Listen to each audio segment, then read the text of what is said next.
جس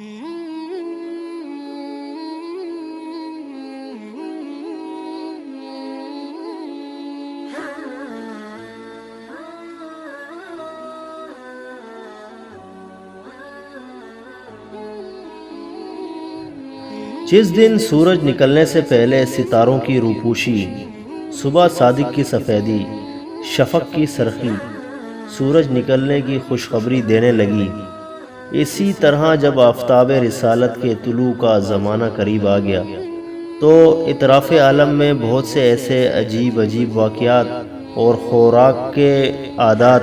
بطور علامات کے ظاہر ہونے لگے جو ساری کائنات کو جھنجھوڑ کر یہ بشارت دینے لگے کہ اب رسالت کا آفتاب اپنی پوری آب و تاب کے ساتھ طلوع ہونے والا ہے۔ چنانچہ اصحاب فیل کی ہلاکت کا واقعہ ناگہاں باران رحمت سے سرزمین عرب کا سرسبز و شاداب ہونا اور برسوں کی خشک سالی دفع ہو کر پورے ملک میں خوشحالی کا دورہ ہو جانا، بتوں کا منہ کے بل گرنا، فارس کے مجوسیوں کی 1000 سال سے جلائی ہوئی آگ کا ایک لمحہ میں بجھ جانا، کسرے کے محل کا زلزلہ اور اس کے 14 کنکروں کا منہدم ہو جانا، ہمدان اور کم کے درمیان 6 میل لمبے 6 میل چوڑے بحرائے ساوا کا یک بالکل خشک ہو جانا، شام اور کوفے کے درمیان وادی سماوا کی خشک ندی کا اچانک جاری ہو جانا، حضور اکرم صلی اللہ علیہ وسلم کی والدہ کے بدن سے ایک ایسے نور کا نکلنا جس سے بصرہ کے محل روشن ہو گئے۔ یہ سب واقعات اسی سلسلے کی کڑیاں ہیں جو نبی علیہ السلام کی تشریف آوری سے پہلے ہی مبشرات بن کر عالم کائنات کو یہ خوشخبری دینے لگے۔ مبارک ہو وہ شے پردے سے باہر آنے والا ہے، گدائی کو جو زمانہ جس کے در پر آنے والا ہے۔ حضرات انبیاء کرام و سلام سے قبل اعلان نبوت جو خلاف عادت اور عقل کو حیرت میں ڈالنے والے واقعات صادر ہوتے ہیں، ان کو شریعت کی اصطلاح میں ارحاس کہتے ہیں، اور اعلان نبوت کے بعد انہوں کو معجزہ کہا جاتا ہے۔ اس لیے مذکورہ بالائے تمام واقعات ارحاس ہیں جو حضور اکرم صلی اللہ علیہ وسلم کے اعلان نبوت کرنے سے قبل ظاہر ہوئے، جن کو ہم نے برکات نبوت کے عنوان سے بیان کیا ہے۔ اس قسم کے واقعات جو ارحاس کہلاتے ہیں، ان کی تعداد بہت زیادہ ہے، ان میں سے چند کا ذکر ہو چکا ہے اور دوسرے واقعات بھی آگے آپ کو بتائیں گے۔ محدث ابو نعیم نے اپنی کتاب دلائل النبوہ میں حضرت عبداللہ بن عباس رضی اللہ تعالی عنہ کی روایت سے یہ حدیث بیان کی کہ جس رات حضور صلی اللہ علیہ وسلم کا نور نبوت حضرت عبداللہ رضی اللہ تعالی عنہ کی پشت اقدس سے حضرت آمنہ رضی اللہ تعالی عنہ کے بطن مقدس میں منتقل ہوا، روئے زمین کے تمام چوپایوں خصوصاً قریش کے جانوروں کو اللہ تعالیٰ نے گویائی عطا فرمائی اور انہوں نے بزبان فصیح الاعلان کیا کہ آج اللہ عز و جل کا وہ مقدس رسول شکم مادر میں جلوہ گر ہو گیا جس کے سر پر تمام دنیا کی امامت کا تاج ہے اور جو سارے عالم کو روشن کرنے والا چراغ ہے۔ مشرق کے جانوروں نے مغرب کے جانوروں کو بشارت دی، اسی طرح سمندروں اور دریاؤں کے جانوروں نے ایک دوسرے کو یہ خوشخبری سنائی کہ حضرت ابو القاسم صلی اللہ تعالی علیہ وسلم کی ولادت باسعادت کا وقت قریب آ گیا۔ خطیب بغدادی نے اپنی سند کے ساتھ یہ حدیث روایت کی ہے کہ حضور اکرم صلی اللہ علیہ وسلم کی والدہ ماجدہ حضرت بی بی آمنہ رضی اللہ تعالی عنہ نے فرمایا کہ جب حضور اقدس صلی اللہ علیہ وسلم پیدا ہوئے تو میں نے دیکھا کہ ایک بہت بڑی بدلی آئی، بادل، جس میں روشن کے ساتھ گھوڑوں کے ہنہنانے اور پرندوں کے اڑنے کی آواز تھی اور کچھ انسانوں کی بولیاں بھی سنائی دیتی تھیں۔ پھر ایک دن نبی علیہ السلام میرے سامنے سے غائب ہو گئے اور میں نے سنا کہ ایک اعلان کرنے والا اعلان کر رہا ہے کہ محمد صلی اللہ علیہ وسلم کو مشرق و مغرب میں گشت کراؤ اور ان کو سمندروں کی بھی سیر کراؤ تاکہ تمام کائنات کو ان کا نام، ان کا حلیہ، ان کی صفت معلوم ہو جائے، اور ان کو تمام جاندار مخلوق یعنی جن و انس، ملائکہ اور چرند و پرند کے سامنے پیش کرو، اور انہیں حضرت آدم علیہ السلام کی صورت، حضرت شیش علیہ السلام کی معرفت، حضرت نوح علیہ السلام کی شجاعت، حضرت ابراہیم علیہ السلام کی خلت، حضرت اسماعیل علیہ السلام کی زبان، حضرت اسحاق علیہ السلام کی رضا، حضرت صالح علیہ السلام کی فصاحت، حضرت لوط علیہ السلام کی حکمت، حضرت یعقوب علیہ السلام کی بشارت، حضرت موسیٰ علیہ السلام کی شدت، حضرت ایوب علیہ السلام کا صبر، حضرت یونس علیہ السلام کی اطاعت، حضرت شیش علیہ السلام کا جہاد، حضرت داؤد علیہ السلام کی آواز، حضرت دانیال علیہ السلام کی محبت، حضرت الیاس علیہ السلام کا وقار، حضرت یحییٰ علیہ السلام کی عصمت، حضرت عیسیٰ علیہ السلام کا زہد عطا کر کے ان کو تمام پیغمبروں کے کمالات اور اخلاق حسینہ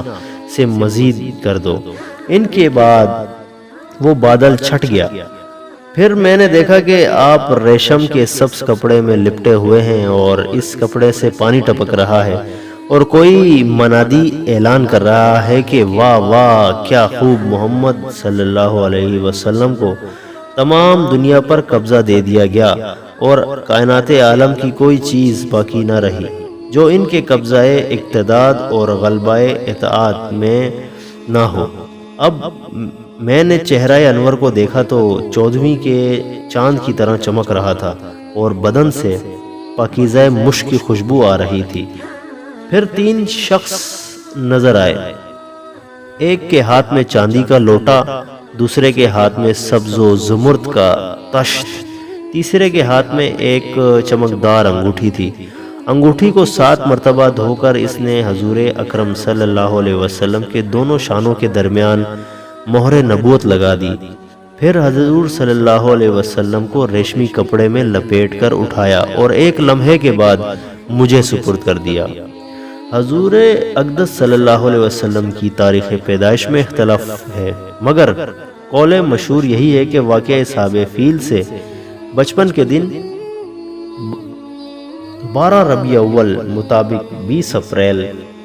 ولادت باسعادت کی تاریخ ہے۔ اہل مکہ کا بھی اس پر علمدر آمد ہے کہ وہ لوگ 12ویں ربیع اول کو شانہ نبوت کی زیارت کے لیے جاتے ہیں اور وہاں میلاد شریف کی محفلیں منعقد کرتے ہیں۔ تاریخ عالم میں یہ وہ نرالا اور عظمت والا دن ہے کہ اسی روز عالم ہستی کے ایجاد کا باعث ہے۔ گردش لیل و نہار کا مطلوب، خلق آدم کا رمز، کشتی نوح کی حفاظت کا راز، بانی کعبہ کی دعا، ابن مریم کی بشارت کا ظہور ہوا، کائنات وجود کے الجھے ہوئے گیسوؤں کو سنوارنے والا، تمام جہان کے بگڑنے نظام کو سدھارنے والا، یعنی وہ نبیوں میں رحمت لقب پانے والا، مراد غریبوں کی بر لانے والا، مصیبتوں میں غیروں کے کام آنے والا اور اپنے پرائے کا غم کھانے والا، فقیروں کا ماوائے، ضعیفوں کا ملجا، یتیموں کا ولی، غلاموں کا مولا، سند الاصفیاء اور اشرف الانبیاء احمد مجتبی محمد صلی اللہ علیہ وسلم عالم وجود میں رونق افروز ہوئے اور پاکیزہ بدن ناف بریدہ ختنہ کیے ہوئے، خوشبو میں بسے ہوئے، بحالت سجدہ مکہ مکرمہ کی مقدس سرزمین میں اپنے والد ماجد کے مکان کے اندر پیدا ہوئے۔ باپ کہاں تھے جو بلائے جاتے اور اپنے نونہال کو دیکھ کر نہال ہوتے، تو وہ پہلے ہی وفات پا چکے تھے۔ دادا بلائے گئے جو اس وقت طواف کعبہ میں مشغول تھے۔ یہ خوشخبری سن کر دادا عبد المطلب خوش حرم کعبہ سے اپنے گھر آئے اور والہانہ جوش و محبت میں اپنے پوتے کو کلیجے سے لگایا، پھر کعبہ میں لے جا کر خیر و برکت کی دعا مانگی اور محمد نام رکھا۔ آپ صلی اللہ علیہ وسلم کے چچا ابو لہب کی لونڈی صوبیہ خوشی میں دوڑتی ہوئی گئی اور ابو لہب کو بھتیجا پیدا ہونے کی خوشخبری دی، تو اس نے خوشی میں شہادت کی انگلی سے اشارہ سے صوبیہ کو آزاد کر دیا، جس کا ثمرہ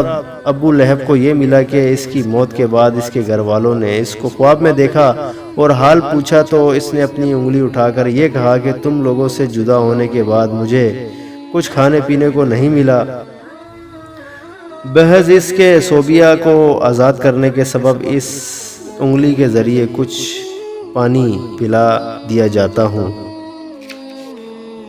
اس موقع پر حضرت شیخ عبدالحق محدث دہلوی رحمۃ اللہ علیہ نے ایک بہت ہی فکر انگیز و بصیرت سے افروز بات تحریر فرمائی ہے، جو اہل محبت کے لیے نہایت ہی لذت بخش ہے، اور لکھتے ہیں کہ اس جگہ میلاد کرنے والوں کے لیے ایک سند ہے کہ یہ حضرت صلی اللہ علیہ وسلم کی شب و ولادت میں خوشی مناتے ہیں اور اپنا مال خرچ کرتے ہیں۔ مطلب یہ کہ جب ابو لہب کو، جو کافر تھا اور اس کی مذمت میں قرآن نازل ہوا، نبی علیہ السلام کی ولادت پر خوشی منانے اور باندی کا دودھ خرچ کرنے پر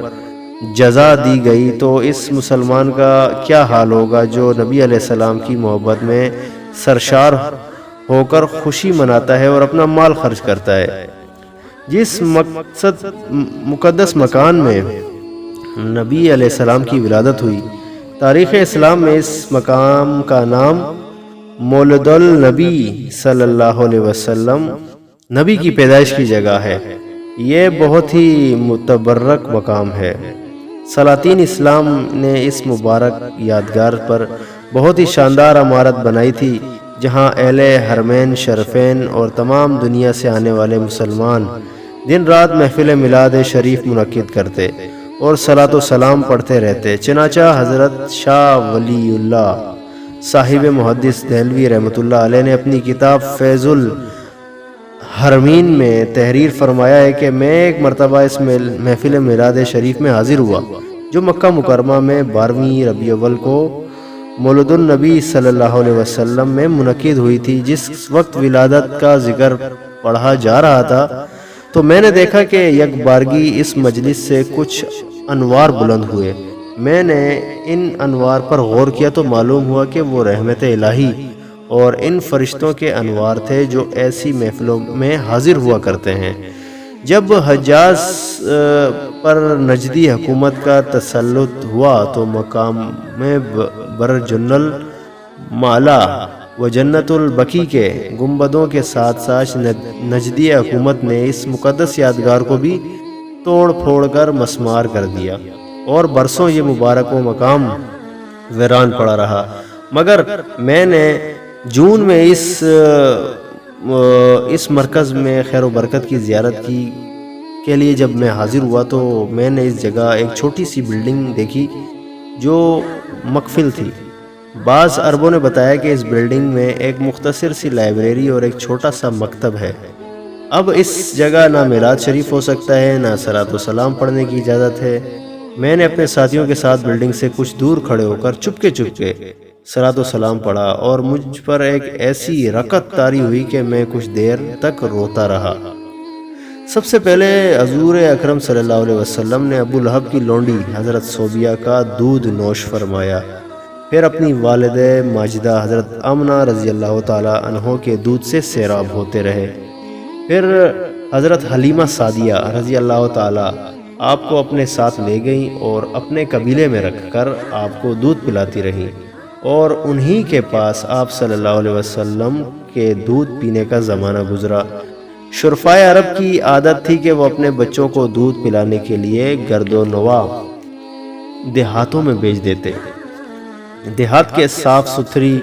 آب و ہوا میں بچوں کی تندرستی اور جسمانی صحت بھی اچھی ہو جاتی، اور وہ خالص اور فصیح عربی زبان بھی سیکھ جاتے،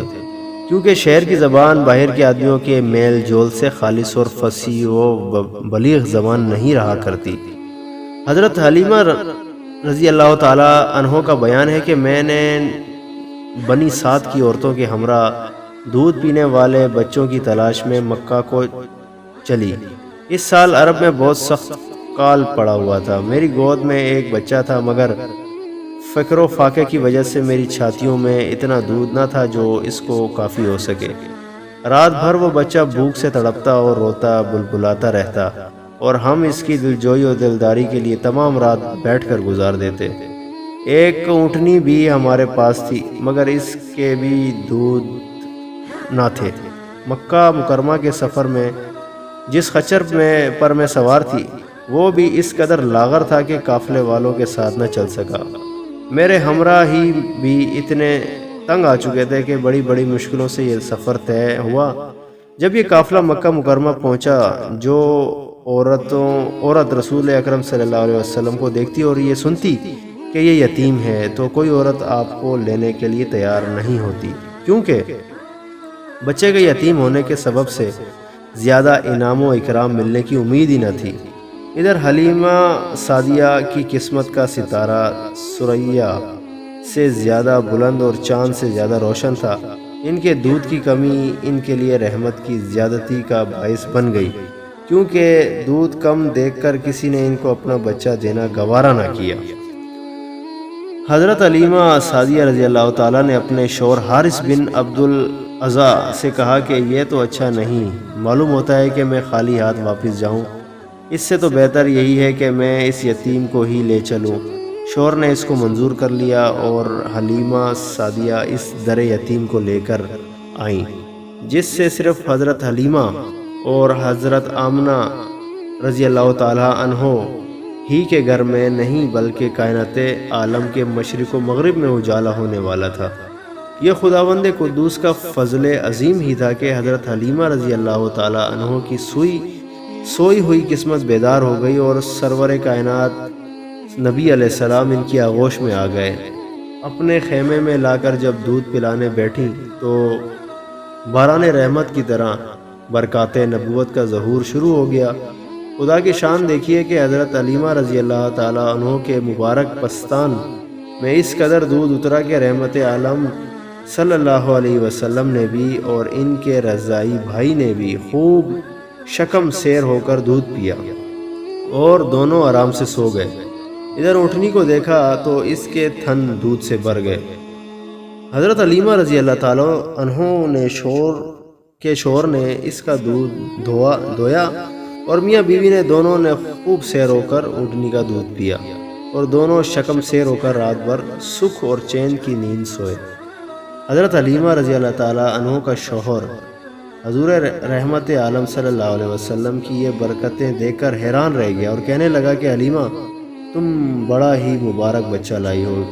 حضرت حلیمہ رضی اللہ تعالیٰ عنہ نے کہا کہ واقعی مجھے بھی یہی امید ہے کہ یہ نہایت ہی بابرکت بچہ ہے اور خدا کی رحمت بن کر ہم کو ملا ہے، اور مجھے یہی توقع ہے کہ اب ہمارا گھر خیر و برکت سے بھر جائے گا۔ حضرت حلیمہ رضی اللہ تعالیٰ عنہ فرماتی ہیں کہ اس کے بعد